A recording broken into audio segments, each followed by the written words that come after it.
Washington, the political conversation may have moved on to other topics, like race, police reform, Confederate generals and President Donald Trump's complaints about his poll numbers. But the coronavirus hasn't moved on from infecting and killing Americans across the country. The number of confirmed coronavirus cases has now surpassed 2 million, up more than 20,000 cases from yesterday.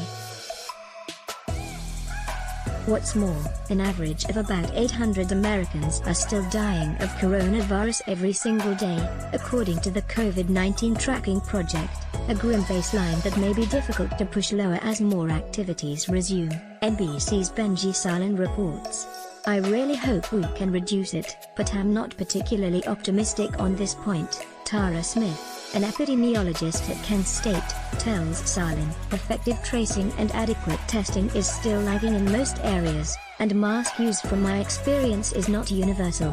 June 11, 202002:47 Indeed, as Trump heads to Dallas, Texas today for a roundtable with law enforcement officials and to raise money for his presidential campaign, the Lone Star State reported its largest single-day increase in coronavirus cases, as well as a new high in hospitalizations, per the Texas Tribune. And Arizona, where Trump is scheduled to hold a political rally on June 23, also has seen its cases and hospitalizations increase over the past 2 weeks.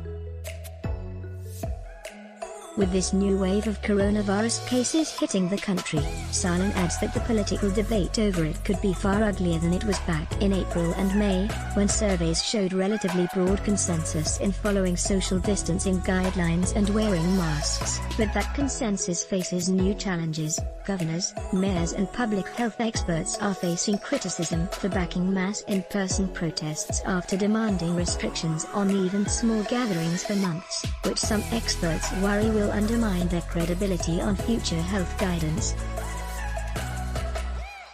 The president is resuming his rallies, which will likely bring these issues to the fore again. It's still unclear how the public might react if health officials called for a return to strict social distancing measures to ward off a surge in an area that's reopened. And then there's the growing Democratic versus Republican divide over the coronavirus. Among the 44% of voters in our latest NBC News/Wall Street Journal who say that their state is moving too quickly in reopening, they back Joe Biden over Trump by a 71% to 23% margin. But among the 38% of voters who believe their state is moving too slowly in reopening, they support Trump over Biden by 70% to 21%. If the spread of coronavirus worsens, one can also already see the outlines of a nasty blame game, with some singling out protesters and others arguing governors reopened too much too soon. Salin says, the second wave of partisan battles may be right around the corner. Data download, the numbers you need to know today: 2,010,847, the number of confirmed cases of coronavirus in the United States, for the most recent data from NBC News and health officials. That's 22,840 more than yesterday morning.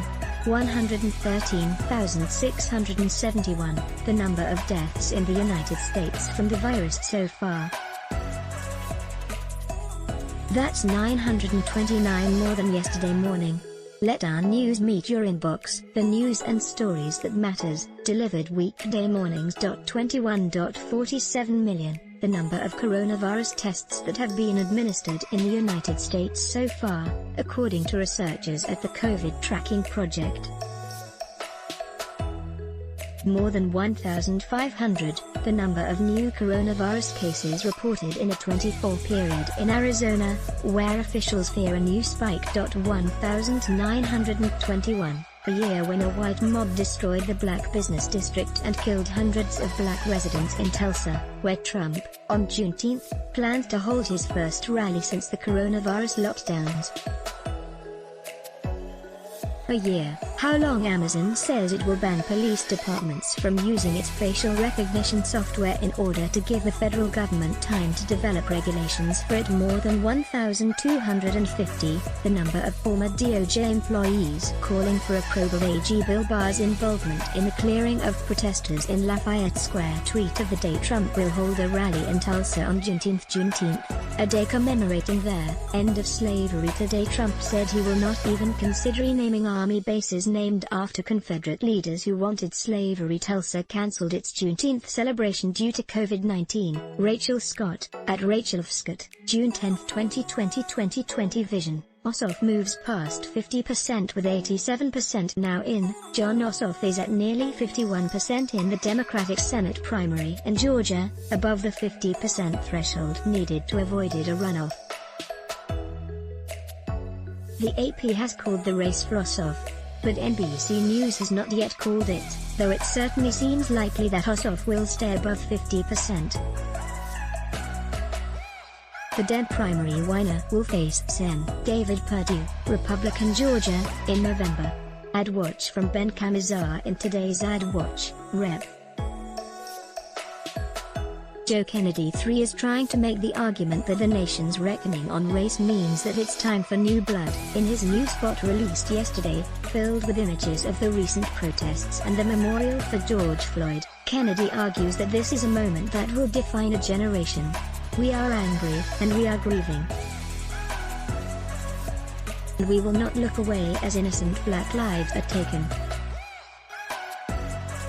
We will not look away from the violence of racism and hate, he says.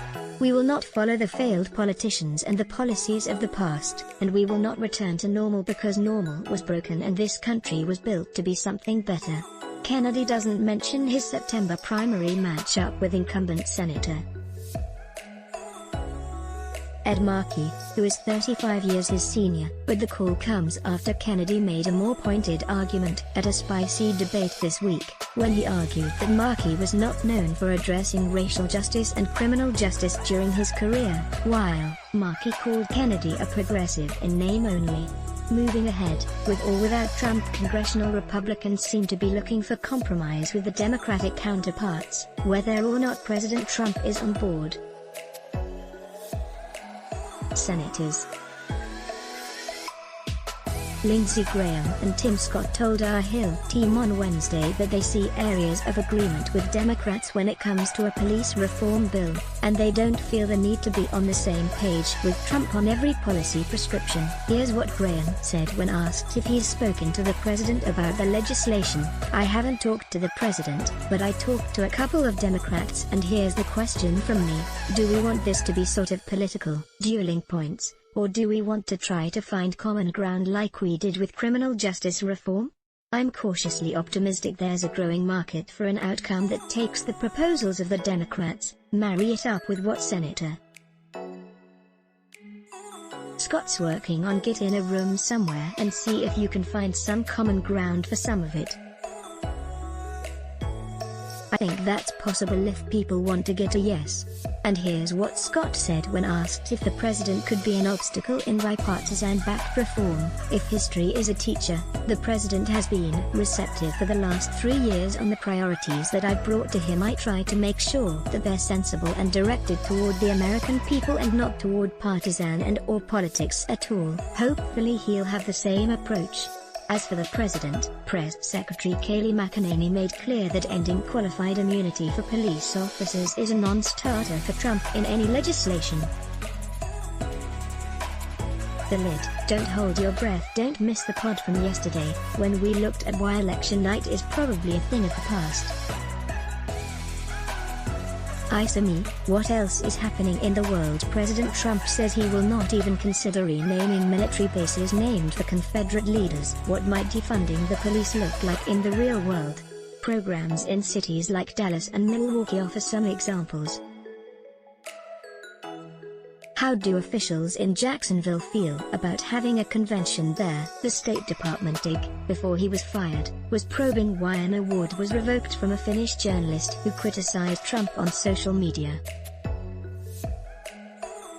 some activists are not happy with the idea of Biden picking Kamala Harris for VP due to her past record as a prosecutor. The Solicitor General, who has defended some of the Trump administration's most controversial policies before the Supreme Court, is expected to step down. Let's block ads. Why? Show your love for him. Click the link in description. Thanks for watching.